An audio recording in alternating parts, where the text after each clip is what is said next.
Sa ating latest satellite animation ay patuloy pa rin ngayong pag-iral nitong ridge ng high pressure area dito sa may northern at central Luzon. At magdudulot ngayon ng magandang panahon at bahagyang kaulapan. Samantala, dito naman sa may bahagi ng silangang karagatan ng Pilipinas, makikita natin yung bagyo na binabantayan sa labas ng ating Philippine Area of Responsibility.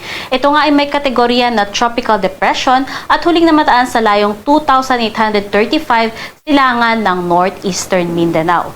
Sa kasalukuyan, may taglay pa rin ito na lakas ng hangin na maabot ng 55 km per hour malapit sa sentro at pagbugso na maabot hanggang 70 km per hour. At patuloy pa rin nga na may kabagalan yung pagkilos nga nito.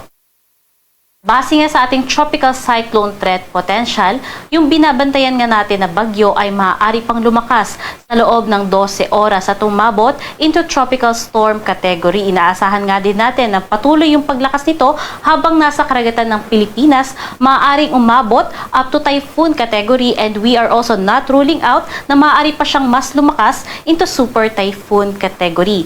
Bagamat may kalakasan nga itong ating bagyo na binabantayan, inaasahan natin na ganun pa rin yung kanyang track, recurving pa north-eastward. So, sa ngayon ay mababa pa rin nga yung chance nito na maglandfall sa alinmang bahagi ng ating bansa.